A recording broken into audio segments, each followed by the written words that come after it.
श्री भागवत भगवान की है आरती, पापियों को पाप से है तारती। श्री भागवत भगवान की है आरती, पापियों को पाप से है तारती। ये शांति गीत पावन पुनीत, पापों को मिटाने वाला, हरि दर्श दिखाने वाला। ये शांति गीत पावन पुनीत, पापों को मिटाने वाला, हरि दर्श दिखाने वाला। यह सुख करने यह दुख हरने, यह सुख करने यह दुख हरने। श्री मधुसूदन की आरती, पापियों को पाप से है तारती। भागवत जी में आता है कि भगवान नपुंसक नहीं है और भक्ति वो स्त्री है, वो बांझ नहीं है। तो जब भक्ति और भगवान का मिलन होगा, ध्यान दीजिएगा, जब भक्ति और भगवान का मिलन होगा, आप प्रेम से भगवान का नाम लेंगे, उनकी कथा सुनेंगे, उनका नाम जप करेंगे, सत्संग सुनेंगे सच्चे हृदय से, ईमानदारी से, तो दो पुत्र होंगे, ज्ञान और वैराग। पिता भगवान है और माँ भक्ति है। पिता नहीं है, माता नहीं है, तो पुत्र कैसे हो जाएंगे? तो उसके लिए भक्ति माता है, बांझ नहीं है, भगवान नपुंसक नहीं है, दोनों का मिलन होगा तो ज्ञान और वैराग रूपी दो पुत्र अवश्य पैदा होंगे। तो भक्ति क्यों रो रही है? क्योंकि ज्ञान और वैराग नहीं है। तो जब भागवत जी करी गई तो ज्ञान और वैराग भी नाचने लगे और भक्ति माता तो नाचने ही लगी। तो भागवत में वो भक्ति के साथ साथ ज्ञान और वैराग भी है। अगर हम भक्ति कर रहे हैं, देखिए बहुत से लोग माला फेरते हैं, है ना, कितने लोग माला करते हैं? ज़्यादा 80-90% लोग करते हैं, पर फिर भी हमारा प्रेम भगवान से नहीं हो रहा, फिर भी हमें ज्ञान वैराग नहीं आ रहा। तो इसका मतलब हमारी भक्ति, ज्ञान और वैराग नहीं आ रहा, खास बात। तो इसका मतलब हमारी भक्ति संसार में लगी हुई है। भक्ति सबके अंदर है। भक्ति क्या है? प्रेम। भक्ति क्या है? प्रेम। प्रेम हम सबके पास है, तो हमने उसको प्रेम को कहाँ लगा रखा है?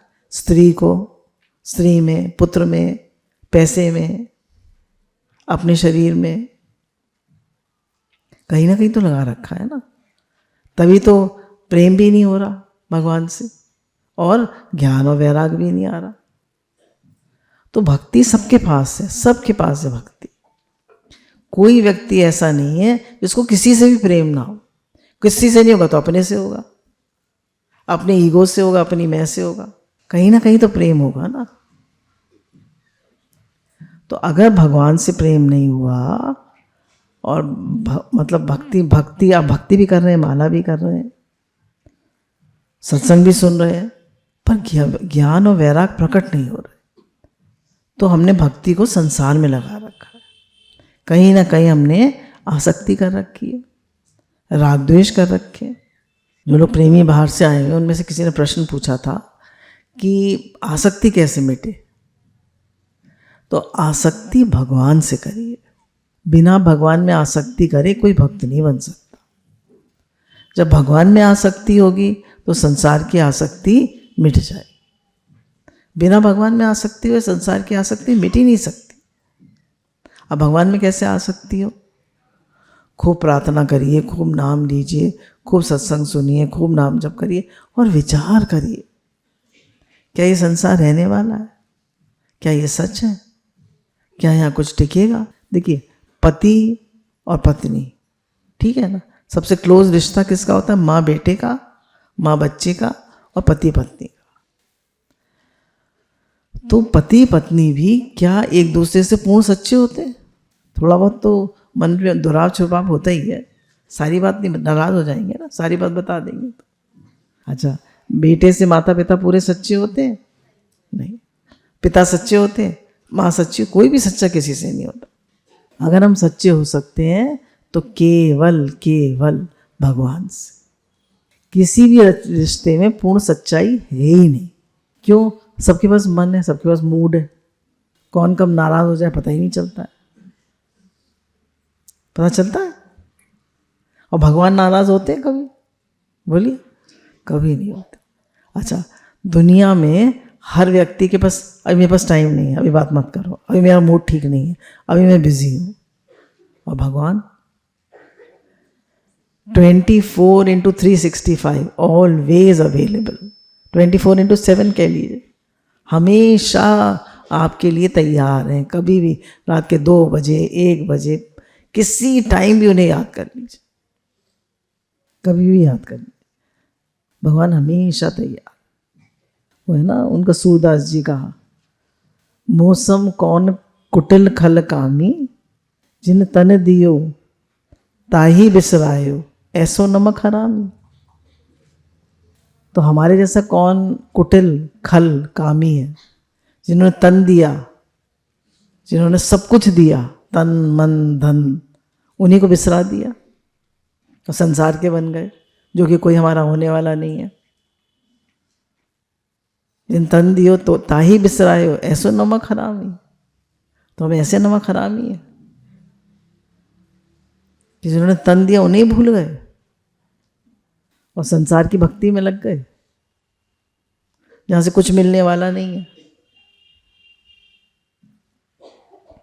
अब गुरु कहते हैं फिर क्या करें? बोले सेवा करो।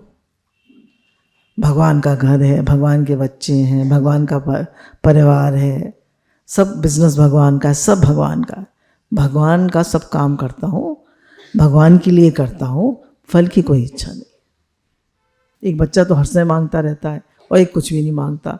तो माँ जो नहीं मांगता उसको छुपा छुपा के ज़्यादा देगी ना, ज़्यादा देगी, तो कुछ मांगता ही नहीं है। और निष्काम भक्त को भगवान मिलते हैं। आज मुझे ऐसी याद आ रहा था कि अर्जुन ने तो केवल भगवान को मांगा और दुर्योधन ने नारायणी सेना मांगी, चतुरंगी सेना मांगी, कितनी बड़ी थी। और उसने कहा कि मुझे तो केवल भगवान आप चाहिए। भगवान बोले मैं तो निहत्ता हूँ, तो कुछ भी नहीं हूँ, मुझे क्यों मांग रहा है? उसने कहा भगवान जहाँ आप हैं वहाँ श्री विजय लक्ष्मी सब। तो पूरी दुनिया एक तरफ और भगवान एक तरफ, याद रखिएगा, पूरी दुनिया एक तरफ और भगवान एक तरफ। भगवान का जो प्रेम है, अगर आपको भगवान का प्रेम मिल गया, आपका भगवान से प्रेम हो गया, तो पूरी दुनिया आपके साथ। क्योंकि पूरी दुनिया है क्या? भगवान के अलावा कुछ है ही नहीं, है ही भगवान। सबके मन में कौन बैठा है? तो चलिए हम लोग शुरू करते हैं। कुछ इसमें बातें हैं। श्रीमद् भागवत के प्रथम स्कंद को अधिकार स्कंद के रूप में वर्णन किया जाता है। इसमें 3 प्रकार के श्रोता और 3 प्रकार के वक्ताओं के अधिकार का निरूपण है। उत्तम कोटि के वक्ता हैं श्री सुखदेव महाराज। उत्तम कोटि के वक्ता कौन है? श्री सुखदेव जी महाराज। श्री सुखदेव जी ऐसे वक्ता हैं जिन्होंने केवल एक ही भागवत सप्ताह किया, जो राजा परीक्षित को सुनाया। न उसके बाद कोई भागवत सप्ताह किया, न ही उससे पहले कभी किया। उनको उत्तम वक्ता इसलिए कहा जाता है क्योंकि उन्होंने कथा इसलिए नहीं करी कि अज्ञानी परीक्षित को ज्ञान कराना है। वो सच्चे ब्रह्मनिष्ठ थे। उनकी दृष्टि में ज्ञानी अज्ञानी कोई था ही नहीं। उनके लिए सब ब्रह्म था, सब भगवान थे। सुखदेव मुनि कैसी दृष्टि थी? तत्व दृष्टि। हमने सुना ही होगा कई बार कि एक बार व्यास मुनि जा रहे थे तो स्त्रियां नहा रही थी। तो जब वो गए, व्यास मुनि गए, तो सबने ढक लिया। जब सुखदेव मुनि गए तो किसी ने नहीं ढका। तो उन्होंने कहा ऐसे कैसे, मैं तो बुढ़ा हूं। बोले बुढ़े हो, पर आपके अंदर स्त्री पुरुष का भेद है। आपके बेटे में स्त्री पुरुष का भी भेद नहीं है। उसकी इतनी ब्रह्म दृष्टि है, इतनी तत्व दृष्टि। ऐसे सुखदेव मुनि ने ये कथा कही है। तो उनकी दृष्टि में सब ब्रह्म ही ब्रह्म है। उन्होंने तो भगवान की प्रेरणा से भक्त परीक्षित के साथ श्रीमद् भागवत कथा अमृत का रसास्वादन करने के लिए कथा करी। श्री सुखदेव जी किसी प्रकार एक जगह उतनी देर ही ठहरते जितनी देर एक गाय दुही जाती है। ऐसे सुखदेव मुनि को 7 दिन तक परीक्षित को कथा सुनाने के लिए रोकना किसी जीव के वश की बात नहीं थी। एक थन दुहा जाता ना गाय का इतनी देर में, 4 थन होते हैं ना, एक तो बच्चा पी जाता है, 3 थन दिए जाते हैं, तो उतनी देर ही ठहरते थे जितने में 1 थन 2 थन दुहे जाए बस। यह तो ईश्वर की प्रेरणा से ही हुआ। पर प्रसिद्ध है परमहंस सुखदेव जी माता के घर में जन्म लेते ही वन को चल दिए। तो मोहवश व्यास मुनि ने जब उनके पीछे पीछे बेटा बेटा कहकर पुकारा तो सुखदेव मुनि के लिए वृक्षों ने उत्तर दिया। इतनी उनकी एकता थी पूरी प्रकृति से सुखदेव मुनि की कि वृक्षों ने उनके लिए उत्तर दिया। कौन किसका बेटा, कौन किसका पिता, अपने स्वार्थ के लिए नहीं कहेंगे, वो तो उनकी इतनी एकता थी। देखिए, चाहे पेड़ हो, चाहे पौधे हो, चाहे जीव हो, चाहे जानवर हो, चाहे कोई भी कीड़े मकोड़े, सब पूरा सृष्टि पर्यंत सब में जीव है और सब मतलब सब भगवान का रूप है। तो इतनी उनकी एकता है पूरी प्रकृति से सुखदेव मुनि की कि वो कह रहे हैं, पेड़ उनके लिए कह रहे हैं कौन किसका पुत्र, कौन किसका पिता। ऐसे विरक्त ब्रह्मनिष्ठ सुखदेव मुनि ने जब जंगल में सूखी लकड़ी लेने गए तब व्यास मुनि के शिष्यों के मुख से श्रीमद् भागवत के श्लोक सुने, तब उनका हृदय श्री कृष्ण के माधुर्य की ओर बलाती खिंच गया। वे उनके पीछे पीछे ही व्यास मुनि के आश्रम तक पहुँचे। तब उन्होंने व्यास मुनि से संपूर्ण भागवत का अध्ययन कर उसे हृदयंगम किया। संत कहते हैं सुखदेव मुनि की वास्तविक गुरु राधा रानी है, तभी तो उन्हें सुख कहते हैं, सुखदेव, क्योंकि गोलोक में ही उन्हीं के लीला सुख है। सुखदेव मुनि उनके अवतार है ना, शिव जी के। कहते हैं ये जो कथा है, भागवत कथा, ये मनुष्य को अमर बना देती है। तो एक बार क्या हुआ कि पार्वती जी ने कहा महादेव जी से कि मुझे कथा सुननी है भागवत की। तो उन्होंने कहा कि देखो कोई है तो नहीं आसपास। तो उन्होंने कहा कोई नहीं है। तो उन्होंने कहा ठीक है, मैं तो आंख बंद करके समाधि ग्रंथ है ये, समाधि भाषा है। तो उन्होंने कहा मैं तो आंख बंद करके ग्रंथ सुनूंगा, तुम हुंकार भरती जाना। कहते जाते हैं ना, हाँ जी हाँ जी। तुम अगर हुंकार नहीं भरोगी तो मुझे क्या पता सुन रही हो नहीं सुन रही हो। सो तो नहीं गई, तो सुन रही थी पार्वती जी कथा। तो जब 10वां स्कंद आया, रास पंचाध्याय आया, तो उन्हें नींद आ गई। तभी एक वहाँ पे शुक का अंडा पड़ा था, उसी में तभी में से उसमें से फूट के तोता निकला। तो अब वो तो सो गई पार्वती जी, अब ये सुनने लगे महाराज, शुक महाराज सुनने लगे और ये हुंकार भरते जाए।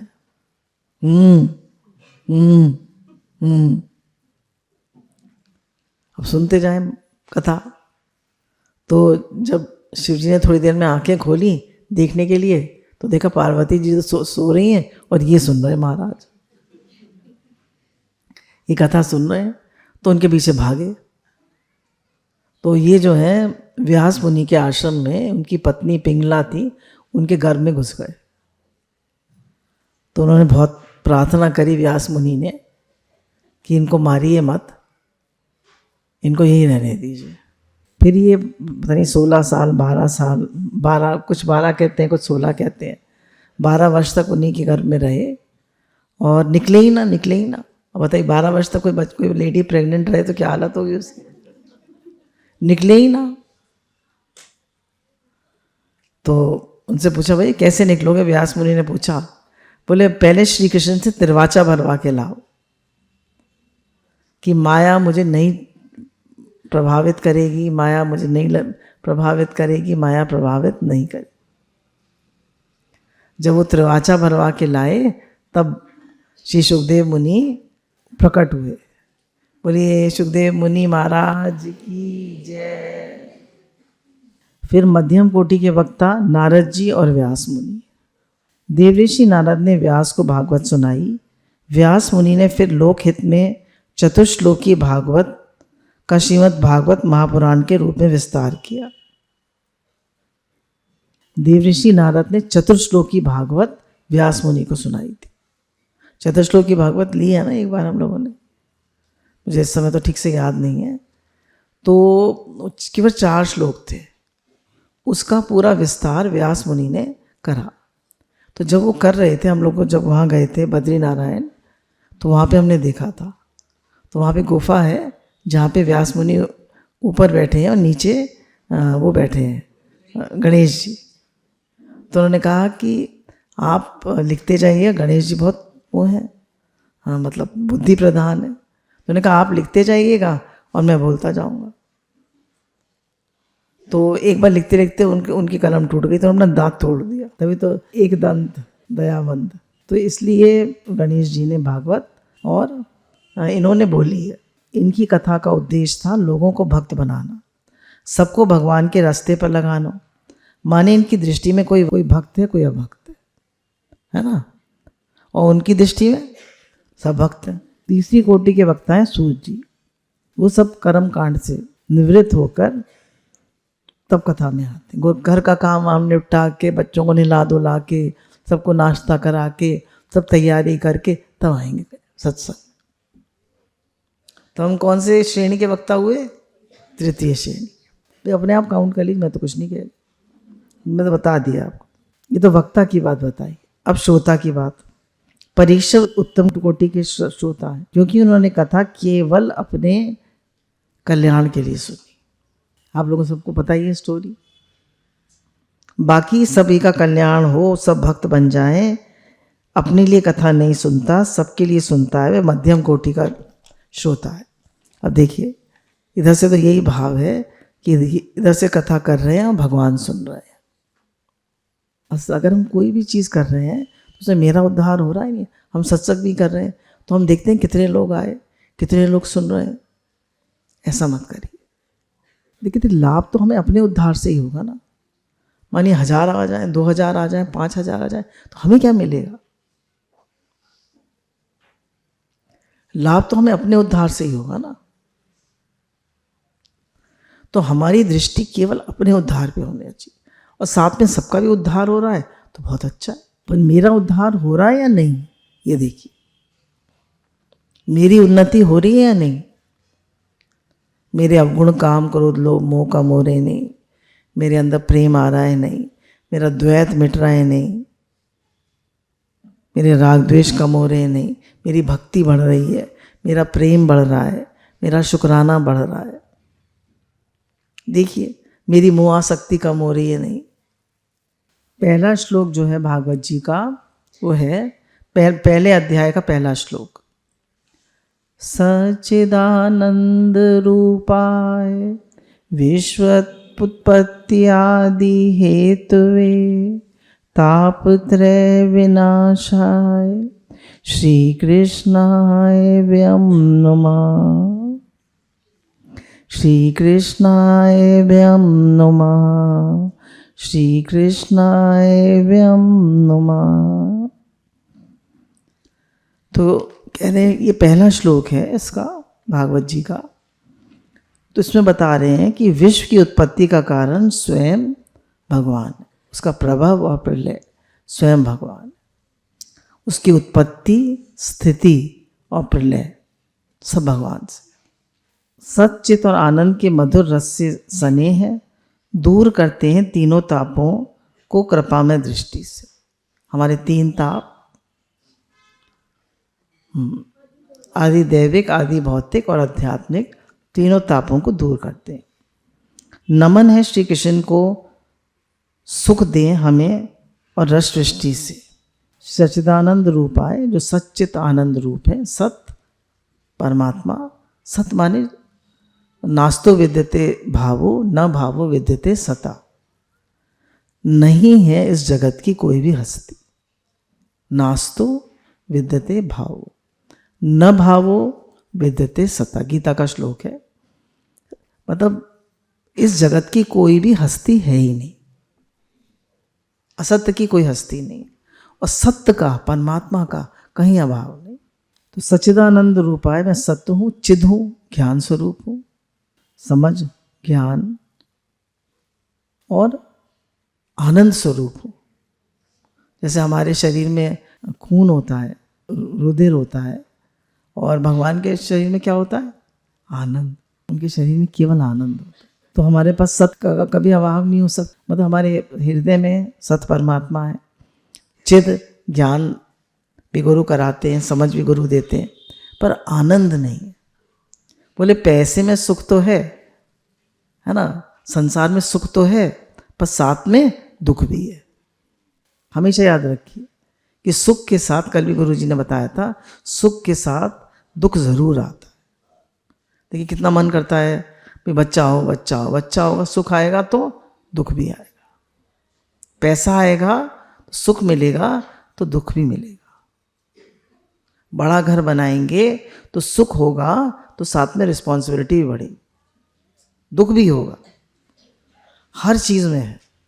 खाने का सुख लेंगे तो फिर पेट भी खराब होगा। पेट न भी खराब हो, कुछ तो होगा ना, ब्लड प्रेशर बढ़ेगा, कुछ तो होगा ना, कोलेस्ट्रॉल बढ़ेगा, कुछ तो बातें होंगी। तो ये संसार जो है, अगर आप देखें तो भगवान ने हमें बुद्धि दी और शक्ति दी। बुद्धि हमने लगा दी पैसा कमाने में, और शक्ति लगा दी भोगने में। बुद्धि दी और शक्ति दी। बुद्धि कहाँ लगा दी? पैसा कमाने में। शक्ति कहाँ लगा दी? भोग भोगने में। अच्छा खाऊं, अच्छा रहूं, अच्छे से करूं। गुरु कहते हैं ठीक ठीक रहो, मध्यम मार्ग से चलो, ना ज़्यादा ना ज़्यादा। कितना प्रसाद पाए? 80%। 20% आकाश तत्व को और वायु तत्व को भी तो स्थान दे। कितने कपड़े पहने इतने में ठंड ना लगे। अब मुझे बहुत ठंड लगती है, मुझे 5-6 लेयर्स पहननी पड़ती है। हाँ सच ही 5-6 लेयर्स पहनी हुई है, बहुत ठंड लगती है। हर एक का अपना अपना शरीर है, तो जिसका जैसा शरीर हो अपना उसी तरह रहे। तो भगवान कह रहे हैं इसमें आनंद जो है वो सिर्फ भगवान में, सिर्फ भगवान। जब तक आप भगवान को नहीं पकड़ेंगे, भगवान को नहीं भजेंगे, उनसे प्रेम नहीं करेंगे, तो जगत में सुख और दुख के झूले में झूलते रहेंगे। सुख दुख, सुख दुख, सुख दुख, सुख दुख। और आपने भगवान को सब मान लिया, सब भगवान का है, मेरा मुझ में कुछ नहीं, जो है सब तेरा। और हमने समर्पण कर दिया। अब बच्चों को कुछ हो तो माँ को चिंता क्यों नहीं चाहिए? बोलिए। अरे भगवान क्या वो जाने। कितनी प्रॉब्लम्स आती हैं दुनिया में। देखिए भगवान तो किसी को भी ज्ञानी अज्ञानी बना देते हैं। नारद जी को बना दिया, जा रहे थे, वो स्वयंवर रच दिया, और वो क्या मुझे तो इसी से शादी करनी है। अरे भैया बाल ब्रह्मचारी सारे टाइम नारायण नारायण जपते हैं, तो तुम्हें कहाँ से लड़की पसंद आ गई? बना दिया ज्ञानी।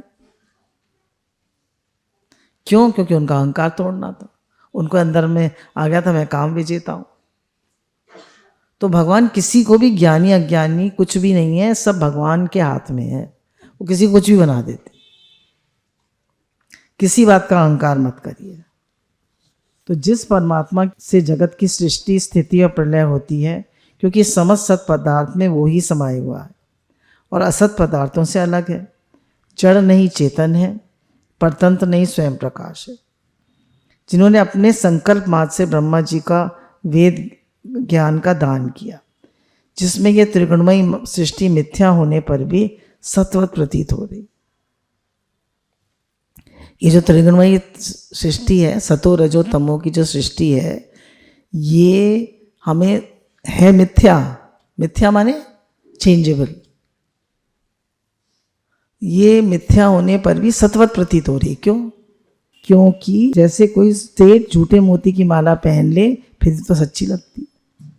अब मैंने तो ये लॉकेट पहन रखा है, तो आप कहेंगे सच्चा ही होगा। सो झूठा है मैं कह दूँ तो झूठा नहीं है ना। अगर कोई ढंग का व्यक्ति पहनेगा, आर्टिफिशियली पहनेगा, और कोई बेचारा खरीद के लाया है, उसमें इतने फंड्स नहीं है, तो क्या कहेंगे? झूठा है। तो जगत सच्चा क्यों लगता है? क्योंकि इसके धारण करने वाले भगवान है। व्यास जी ने यहाँ भगवान का कोई विशेष नाम नहीं लिया। उन्होंने कहा सत्यम परम धीमहि। ये नहीं कहा सत्यम कृष्णम धीमहि या सत्यम रामम धीमहि, का सत्यम परम धीमहि। आगे श्लोक में अनुबंध चतुष्ट का वर्णन है। अब ये इंपॉर्टेंट है। हमने कहा ये क्या होता है, अनुबंध चतुष्ट क्या होता है? बोले अधिकारी। आप लोग सब बैठे हैं ना, मैं भी बैठी हूँ, मैं भी सुनी रही हूँ। ये मुख भले ही बोल रहा है पर मैं ये कान तो सुन रहे हैं ना। तो इसका ये हम सब लिख सकते हैं कि भागवत सुनने का अधिकारी कौन है। उन्होंने कहा सबसे पहले जो निर्मत्सर हो, जो किसी को देख के चिढ़े नहीं,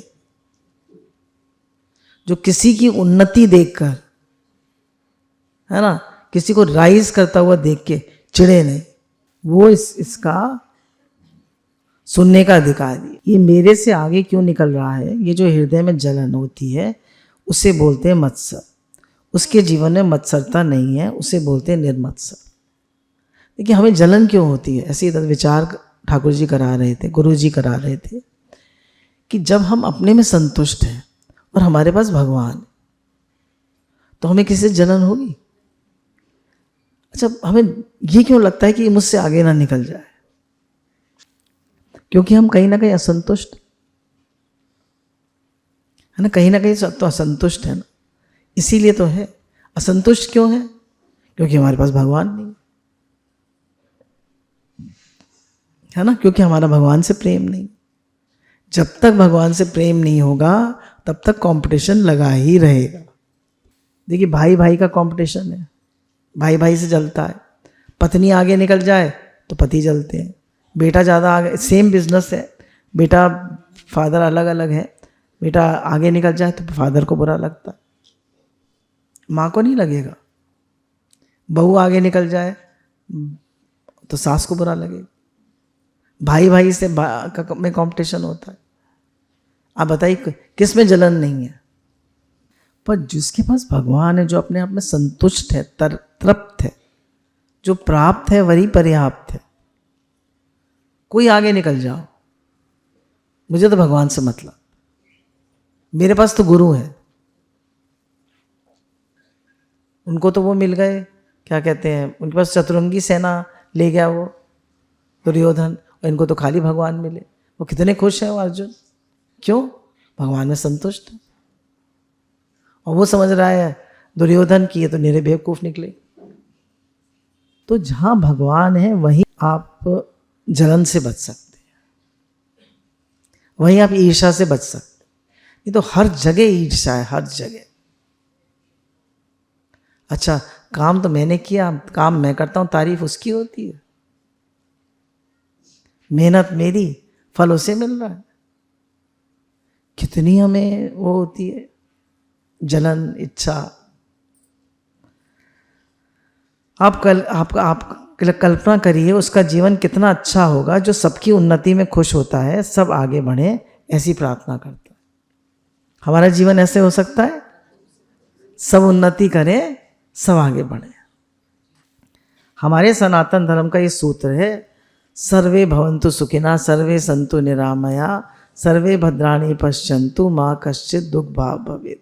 सबका भला हो, सबका भला, सबका भला हो।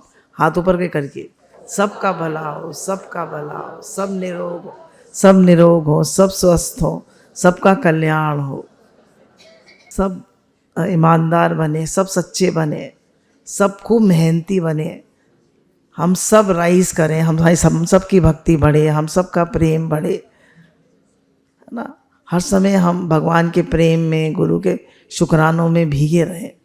हे नाथ आपको भूलूं नहीं, हे नाथ आपको भूलूं नहीं, हे नाथ आपको भूलूं। धर्म में क्या है? सनातन धर्म में वासुदेव सर्व, वासुदेव कुटुंबकम। We are one family. One family में भी जलन लगी पड़ी है, कलयुग में और बढ़ती जा रही। भाई भाई से नहीं चलता है। कितनी देखिए, बस एक पिता तो शायद न जलते हो, पर पिता ईगोइस्टिक होंगे तो वो भी डरेंगे। जिसके हृदय में कपट है, जलन है, यानी काई लगी है, उसे बहुत समय लगता है काई छुड़ाने में। बार बार कथा सुने, साधना करे, लगा रहे तो अवश्य छूट जाएगी। दूसरी बात क्या बताई? पहले तो हमारे हृदय में ईर्ष्या नहीं होनी चाहिए, दूसरे हमारे हृदय में कपट नहीं होना चाहिए। तब हम भागवत सुनेंगे तो उसका लाभ होगा। कपट मतलब ईमानदारी होनी चाहिए हमारे जीवन। We should be true to our self and God. If we are not true to our self and God, we are not true. हम ईमानदार नहीं हैं।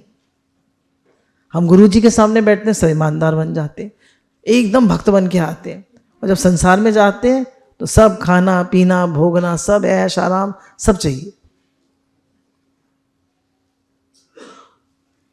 कायम तो बताएं ईमानदार। कल गुरुजी ने बताया ना 6 घंटे साधना करो। कौन करता है 6 घंटे साधना?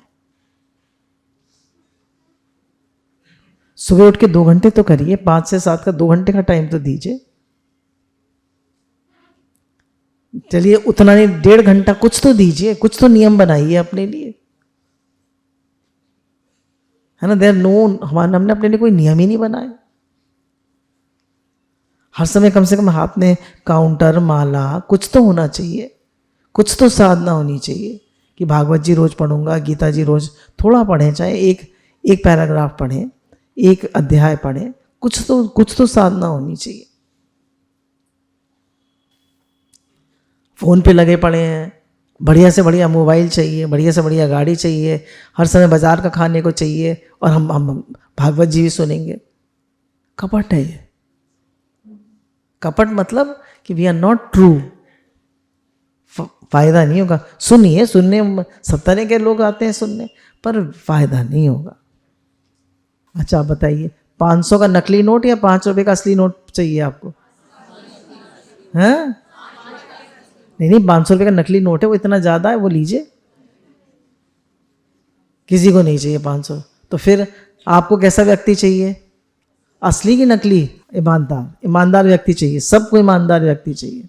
और हम कैसे हैं? हम भगवान के प्रति ईमानदार हैं, गुरु के प्रति ईमानदार हैं। अंदर में आप अपने देखिए, चाहना पूछिए अपने से, मुझे कौन चाहिए, मुझे क्या चाहिए, मुझे वाकई में भगवान चाहिए, मुझे वाकई में भगवान का प्रेम चाहिए। अभी मुझे संसार अच्छा लगता है, अभी मुझे संसार की आसक्तियां हैं, कोई बात नहीं, लगे रहिए, प्रार्थना करिए, भगवान ना मैं हूँ ना मेरा है ना मुझे कुछ चाहिए, बस मेरा आपसे प्रेम, मुझे आप अच्छे लगे, आप प्यारे लगे। जगत से क्या मिलेगा? आपने 25, 30, 40, 50 लाख रुपया शादी में खर्च कर दिया, सब रिश्तेदार अपना खा पी के चले गए, किसी ने कहते ठीक थी शादी, अच्छी थी, फिर क्या मिला आपको? आपने दिखावे में सब खर्च कर दी। कितना आपने सबका हित किया। तो कह रहे हैं कि एक बार कथा सुनने से मतलब किस व्यक्ति का भगवान से प्रेम हो जाता है? जिसके हृदय में चिढ़ ना हो, तो निर्मत्सर। तो हम किसी से ईर्ष्या नहीं करेंगे। कह रहे हैं भागवत जी में मोक्ष पर्यंत फल की कामना से रहित परम धर्म का निरूपण है। धर्म का निरूपण मतलब कपट रहित धर्म। कपट नहीं होना चाहिए। भगवान ने कामी को भी अपनाया, क्रोधी को भी अपनाया, जिसका मोह था उसको भी अपनाया, पर जिसके अंदर कपट था उसे नहीं अपनाया। ध्रुव जी को राज पाने की चाहना थी, गजेंद्र को ग्राह से छूटने की चाहना थी, पर इन्होंने भगवान को पुकारा पर कपट नहीं किया, छल नहीं किया। तो भगवान को छल पसंद नहीं है, चाहिए पैसा। और कह रहे हैं भगवान को क्यों भज रहे हैं? पैसा चाहिए और भज रहे हैं भगवान को। और कह रहे हैं मैं तो भक्त हूँ। कितनी माला करता हूँ? 16। कितनी माला करता हूँ? 64। बहुत से लोग कहते हैं मैं कितनी माला करता हूँ? 64। भैया कितना मन करते तो हो, पर मन कहाँ भागता है। बहुत से लोग हरे कृष्ण कृष्ण कृष्ण हरे हरे, हरे राम राम राम हरे, पता नहीं कितने बीट्स घुमा देते हैं।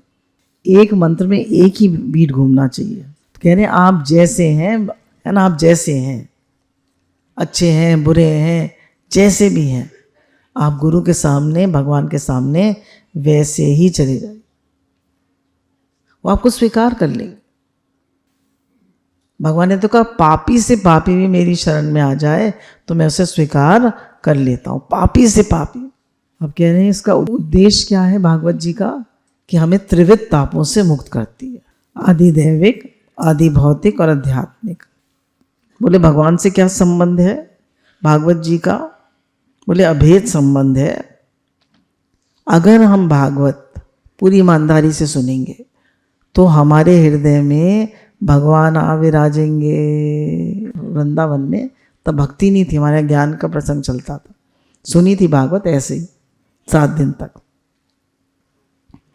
ज़्यादा कुछ आता भी नहीं था भक्ति के बारे में, पर अच्छी लगी थी क्योंकि कथाएँ इसमें इतनी हैं और वो अच्छे कथाकार थे। तो मुझे 15 दिन तक ऐसा लगता कि भगवान मेरी गोदी में आके बैठ गए।